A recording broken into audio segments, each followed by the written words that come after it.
Raphael, we are here in Cyprus at the candidates. Thank you for coming here. Thank you for, I don't know what,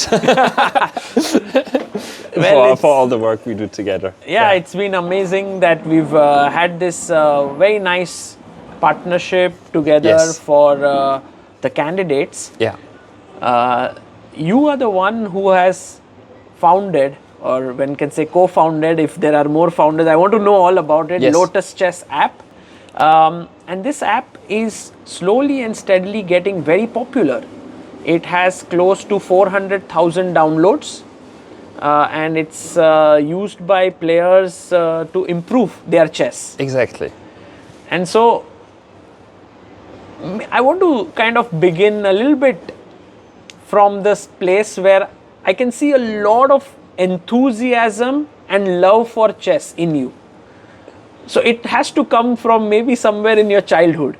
Yeah. Is that right? Yeah, it does. How did your chess journey begin? My father it was just when the playing server started online, and my father is also a chess player and has a lot to do with chess for all his life. And then he played back then in the days on Yahoo Chess. Mm-hmm. And my brother, my big brother, and I, who is also my big brother, supporting me in Lotus Chess with a lot.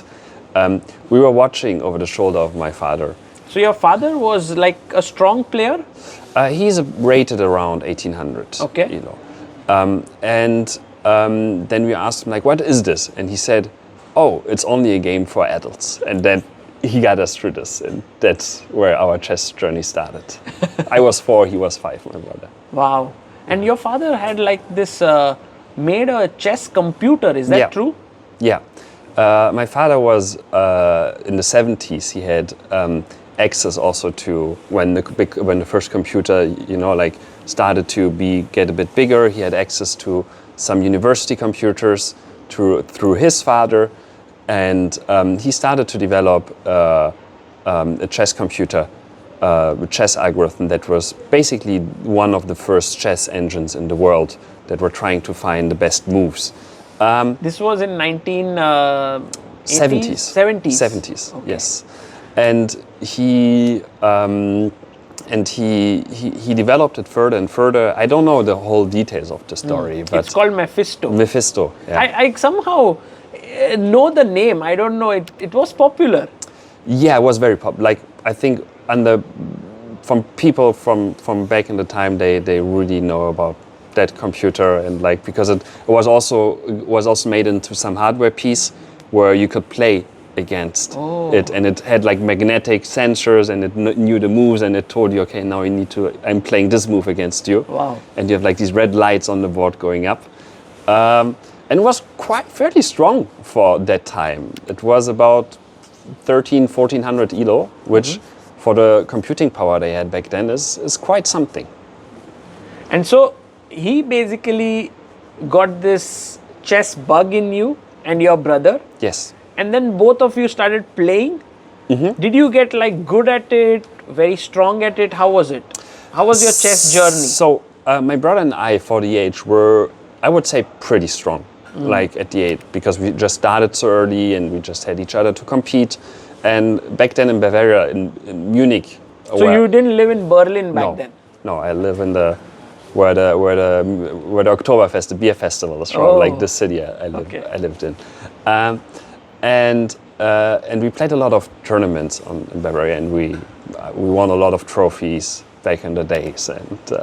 But unfortunately, at that point, I was not training as a child a lot, so obviously there were other children who were putting more effort into their chess journey. So at the age of 9, I took part of the German national championships, but then I fell a bit behind to my peers. But I never stopped enjoying chess. Who was like the top players when you were growing up? Have they gone on to become strong players now? I think I might even have, I tried to figure that out yesterday with him, but I might even have played a tournament with Rasmus. Rasmus Swana? Yes, wow. Maybe one year earlier at the German championship, yeah. So then at some point you slowed down, you got up to like a FIDE rating of 2100 or something? Like just recently. Recently? Yeah, because at some point I just really, the spark started again. I was around, no, not recently, I was around 17, and then I started to learn chess again, learn some openings and play a lot online. And then since then my rating is improving again, and I managed to go over 2100 ELO. Yeah. Right. How old are you right now? I'm 29. 29. Turning 30. So then you got the chess bug back when you were 17, 18? Yes. But then you also had to study and make a living, right? Yes. So you did something else? Yes, I did, together with my father, who always was someone who has a lot of drive to do things or to invent new things. And I think that's something that I inherited from him. Like, the entrepreneurial drive. Not entrepreneurial. Like, entrepreneurial, I think, is very much focused on making a business. Like, we had, like, what he taught me is the drive to invent something new, like a new product. And so then it's you can not only about business, but it's about first an idea or an invention. And then you look what business you can make out of it. That's very interesting. And we started together, or he started it a bit earlier, and then he took directly my big brother and me on board a math teaching app. What's the name of your big brother? Maxime. Maxime, yeah. And we built this program where you could enter your math equation. It was way before the times of ChatGPT, and you could enter a quadratic equation or whatever you had, and it gave you a step-by-step solution of what you had. And we helped a lot of students around the world. This was this was because I after my school, like I started to study mathematics, and then this was so appealing to me and also to my big brother that I dropped out of my studies after 1.5 years and started doing this for 5 years. Wow. This was a time with a lot of ups and downs, and I learned, I think, a lot of experiences at that age, which helped me a lot also today. Can you share some of what you learned while making that app? What was that app called? Mass 42. It unfortunately doesn't exist anymore because it was bought by an American company in 2017, for which we worked for 2 more years. But then, as often as it is, and sadly, and we can talk again about this point later in the context of Lotus, but we sold the company, and then it just didn't exist anymore because they didn't have the energy to put it. It didn't fit into their priorities, perhaps, of the company. Yes. That bought it. Yes. And so what I've learned is, first of all, programming complex systems. Like, programming a system that solves math equation is quite a challenge, and was a very big system. Taking care out of all of this. And then also I always say the most important thing, if you want to do something in life, you first need to do mistakes. And we did so many mistakes back then with Mass 42. Like, we had 6 million downloads, and we didn't know how to market it properly. So we didn't really had like this, with all these people using it, we didn't really know how to sustain a company, because that's also important. Like, if you build a product, you put your life in, you need to get something out of it. And so there was no pro subscription there or something? It was, but people didn't buy it. So so you didn't know how to convert your 6 million user base into paying customers? Yes, some of them, yes. We didn't manage enough. Yeah. And there also comes the idea of making a freemium model. Right. What Lotus also is, of not making a product that is paid directly, which lots of people recommend, but also have a free version or that lots of people can use and can try out the app. So with all these learnings, you sold the company, and that must have made you some money, and you might have felt like, okay, now I can study again, or you wanted to start something. This was roughly 2017, so you were like 21 years old. Yeah, I mean 21, 22 or something, yeah. It was a life, because I always worked after school, like non-stop. And I first needed time a bit to figure out myself, I guess. And also having, because it was quite a considerable sum of money I got back then, it's also a bit weird that you already are at this point, at this young age, but also didn't do all these other experiences of going to university. So I really needed some time to find what I wanted to do, and eventually I worked for another company with my brother and my father, which they also do mainly, and then I dropped out, and then I started my studies of mathematics again. In Berlin? In Berlin, yes. And then, and I think it was the best decision I could do. To study? Yes. Why? Because it just gave me some time to breathe and to understand what I want to focus my energy on, and also to make friends and to go also deep into a subject which doesn't have any goal, you know, like you study, and what do you study for? You're not going to use it, but the joy of like going deep into something, it's pretty similar to studying chess, I guess. Like, it's very interesting, because in studies many people study to get a degree or to get some kind of, you know, graduation or something of that sort. So there is some kind of a goal, right? Yeah, the graduation is a goal, but then also I think it's often a goal not for oneself, but a goal that is kind of expected from society to have. And if society would be different, they wouldn't expect these goals, because it's not really needed. Often, like, we could use our time much more efficiently, and only let the people study what they want, and if they don't want to study, then let them go directly into jobs they find interesting, gather experience, like I did. Like, I gathered a lot of experience at a very young age, and yeah.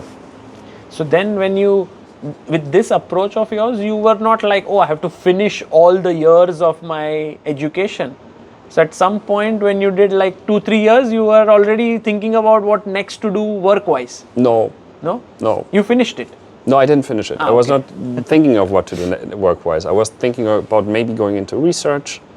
But then research is very slow, and you're very dependent on funds and and organizations. And then I just started a fun project. I thought, I play so bad at openings. How about I make a system which downloads my games and spots mistakes of my lead chess games? And I started this. 1 week later, my brother was seeing this and said, okay, that's such a cool idea. And I had the idea in the past, so we already talked about it a bit, but then I dropped it, and then I retook it.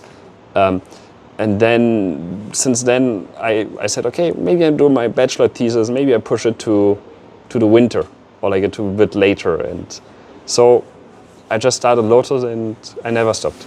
This was in which year that you started it? 24 in the summer. Oh, 24. Yes. So then this period between 2017 to 24 was your studies and just kind of doing other things? Yeah, 2 years I didn't do anything, to be honest. And then 1 year I worked, and then 3 years I studied. I don't know how this add up exactly. I need to calculate in my own head.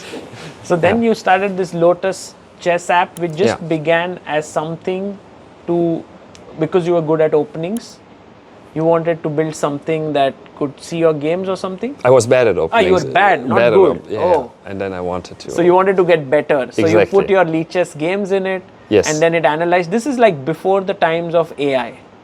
I was just starting. I think it was just the beginning of AI. And AI is also, because it was this specific sort of coding, I didn't front-end development. I never knew how to do it. And AI gave me a lot of knowledge very quickly, so I could do it on my own.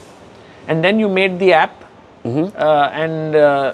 people make apps, but then not many people, like, it's a fun project, so it doesn't become into your life, right? So what happened next that you started getting serious about it? I don't know. I just thought, like, we have something there, and like Maxime, my big brother, and me, and we just thought, like, this, the more we built it, the more we understood how many people in the world want it,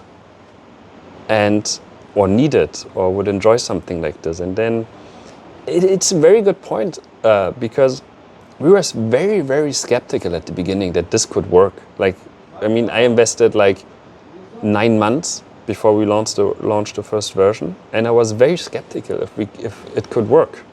And also still a few months ago, when the numbers were not so good, when the downloads were not so good, I thought, oh, there's these big players, chess.com and others that like you cannot go like have another product in this. But yeah, it's just about.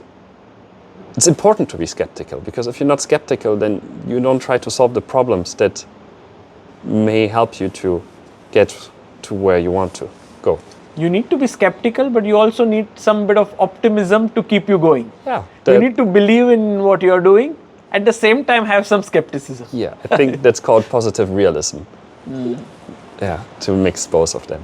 And what was it that actually made you start feeling that, okay, was it the number of downloads? Was it some feedback that started coming in? The feedback Yes. from people. Yeah, how much we helped them. Not so much the download at the beginning, more the feedback, and very positive feedback that made us believe that yes, the only reason why we don't get the downloads, why we don't get also that some people to get subscription is that not enough people know about Lotus Chess, and that was the next problem to solve. And how did you solve it? So marketing is a difficult thing because you have so many different ways. So one way is to go over ads platform like Google and Instagram and Facebook, so that you can make ads. But it's very, very difficult in their system to pinpoint the chess players because we are not many. There's not a lot of chess players. If you sell, let's say, I don't know, like Chessboard. Yeah, chessboard. Like a very good example, chessboard. Many people want to buy a chessboard, but learn openings, I would say, like not so many. Right. So this was not an option for us. So we started to work together with YouTube channels. There was some tinier channels, one from Zimbabwe, another one from the UK. We started to work with at the beginning. This was in May. And then like the big change in the strategy was when I wrote to Agadmator, a very well known, since always, like game commentator on YouTube. We wrote him a mail and he said like, we have an offer for you. We can give you 500 euros for XYZ and you talk about us. And then he was like, he told us afterwards, usually if I see a mail like you write, like I would never open it, but somehow I read your mails and he was contacting us. We had a call. He really liked the product. The next day he featured us in the game, and you know which game it was? Cookish Magnus. Because I spoke with Agadmator and he told me this. Yes, exactly. And this had like 250,000 views on YouTube, and this was like exploding. Like we got so many downloads the next day, and and this was and since then we work very closely together with him, and he's actually one of the such a support for us, and one of the reasons why we got also so many downloads. And I just have only good words for him, and it's also rare that when you make an offer to a person to promote something in return for money, that someone does it without any... I forgot to mention this, exactly how because he mentioned to me that he did not, he didn't want the money. No. He just wanted to do it because he liked it. Yes. And then I guess that was how your relationship became much closer. Exactly. So he just talked for 3 minutes about our Lotus Chess, and then we made a deal also that where he could remove we said, hey, you remove or was his suggestion, I think he can remove the mid ads in the videos because they're annoying. Like you watch a video, in the mid of the video there comes an ad, and we sponsor, like basically if he talks about us in the videos, that's basically the good for us. So that's basically So he can remove the ads from those videos? He doesn't send us, he doesn't have like ads in the middle of videos anymore. Oh, wow. Yes. So now, I didn't notice it because I use YouTube Premium. Yeah, me too. So I didn't know it, but now Agadmator channel doesn't have ads. In the middle. In the middle. Beginning and end, maybe, yes. So once it starts, it's like till the end. Yes, exactly. Wow. And that's how your marketing got stronger, because of Agadmator. Yeah. And then you continued doing it with different people. So then the problem was that, okay, you get a lot of marketing, but also the viewers of Antonio, they know about the app at some point. So of course there will always be some new people knowing about this, and we just couldn't, so it slowed a bit down. And then we tried to reach new YouTube channels, but it's very difficult to take care of a company, like the bureaucratic thing, then making the coding, and then doing the marketing at the same time. So we hired someone who's very valuable for us as a person, and like been such a help to this whole endeavor. Thomas, who was also on the stream before we just had, and he was starting to write everyone in the world, like everyone, like in Brazil, in Poland, in South Korea, in India, in Turkey, and this worked really well. And then we have like, he built a whole, because before like we had maybe 5 people we were working together, and now we have 30 different creators, YouTube creators, we work together. Like, it's beautiful. Yeah. And they keep on finding new people who use it, and from those users, those who like it, yes, they get to the premium membership. Yes. And that's how the company survives, the app grows. Yes. And you're able to make a living and a sustainable kind of a... I'm not taking I have some savings, so I'm not taking salary out of it so far. Really? Because I rather put it in the company, and because I just believe in it. And but soon, I guess so. Not so far in the future. A few months, it will. Yeah. So right now, you feel very optimistic about this app. Yes. I mean, it's doing very well. Yeah. So, is there something that you can give, kind of, not an advice, but something like an inspiration to people who really want to build this, but have this thought, right? Like you had. Oh, there's chess.com. There are these big players. There's Lotus Chess, there's so many other things that people are already using every day. How can they get into this? That's a good question. Because I know of a lot of people who want to build something, have an idea, they also build it. But then they're like, okay, this is not, and they have a job, so then they spend their time there.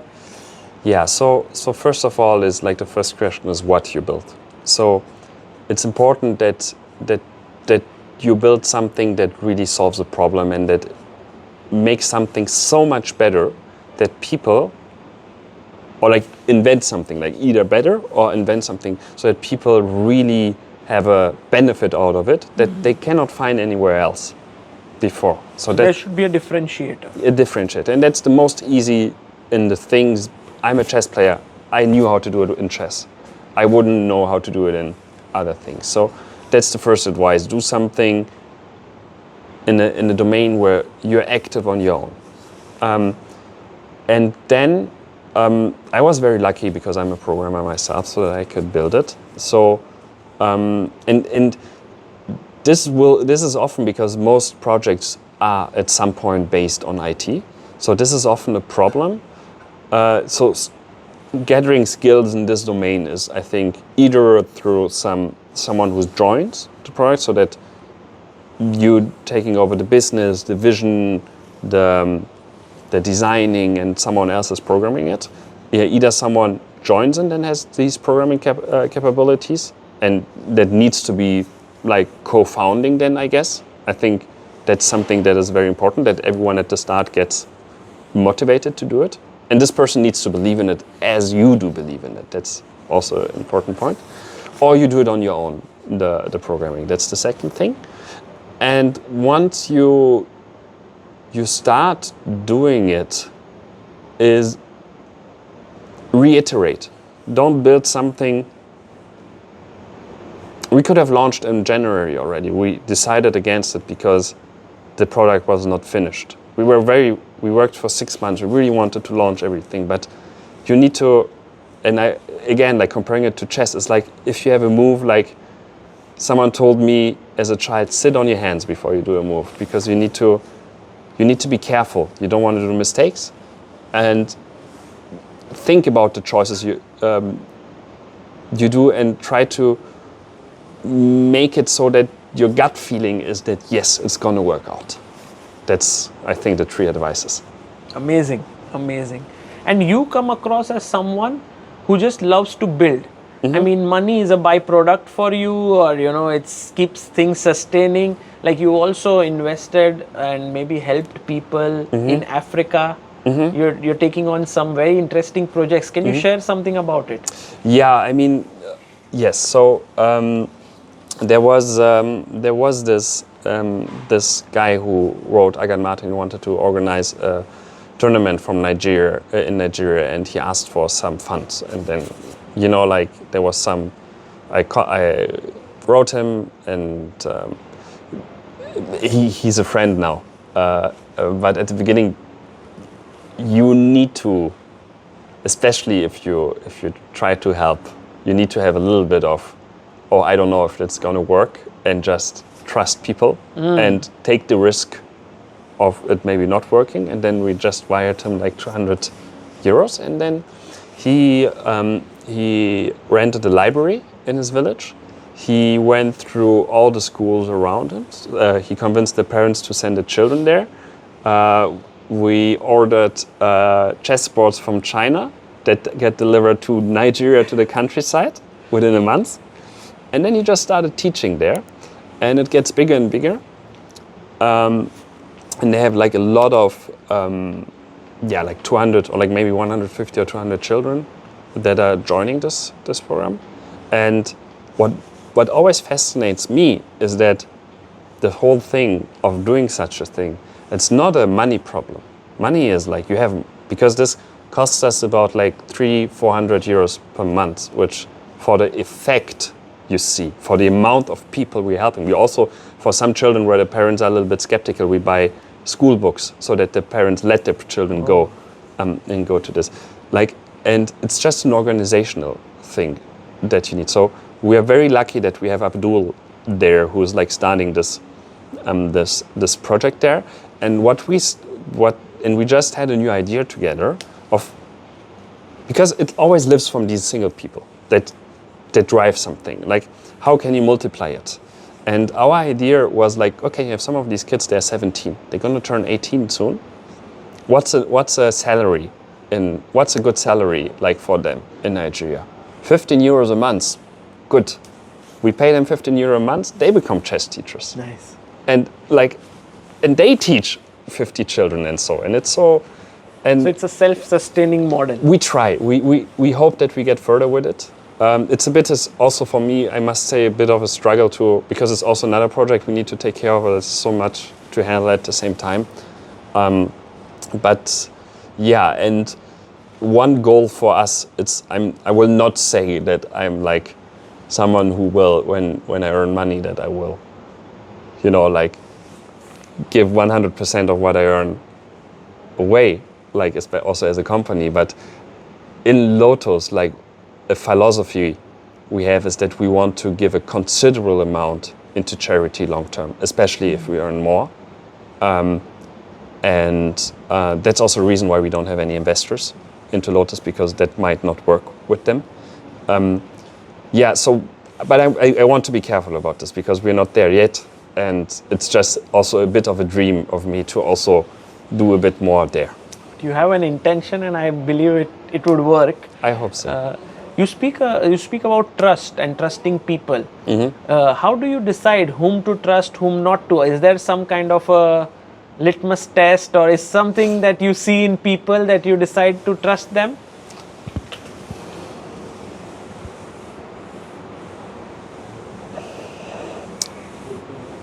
If someone, one big factor of also so they need to be confident. No, not confident. It's the wrong thing. Like, if someone admits, has a good view of themselves and says, like, I'm able to do this, I'm able to not this, to do this, but I can't do this, and communicates this, that is for me always a very, very good sign for someone. So what are their abilities and their limitations? Exactly. They know both. Yes. I mean, if someone comes to you and said, I can do this, I can build a bridge, I can build a rocket, I'm the best doctor in the world, do you trust this person? I don't know. But someone who says, like, hey, I'm really good at this, but there I would need to learn a bit more.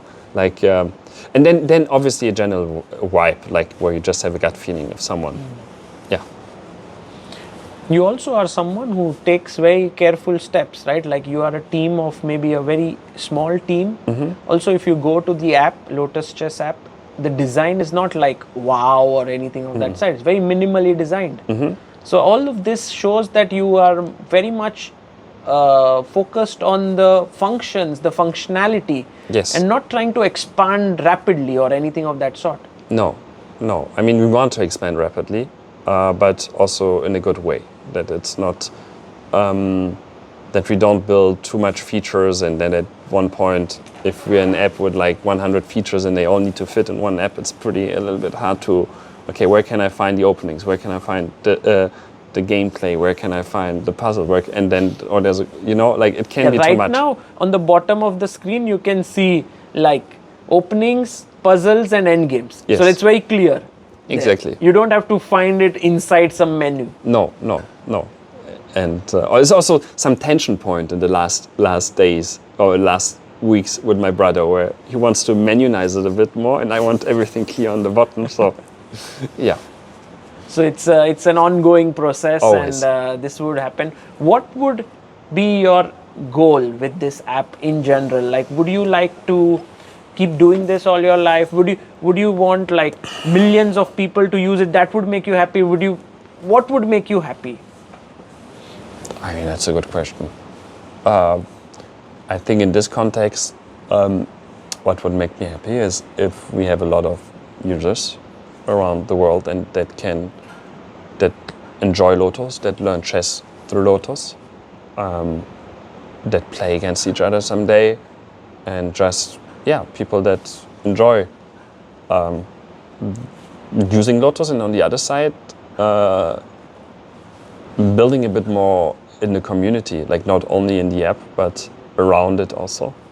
I think long term, this is what is an idea that I have to focus. What does that mean, building into the community, like doing tournaments and stuff like that? Tournaments, this charity work we're talking about, that's something that I think about. Tournaments, obviously, as you say, exactly, these two things. Nice. And to end this interview, I wanted to ask a question that many people keep asking me: why the name Lotus Chess? Because Lotus is just, we didn't find a name for the good name. It's like Easy Chess or like Super Chess, I don't know.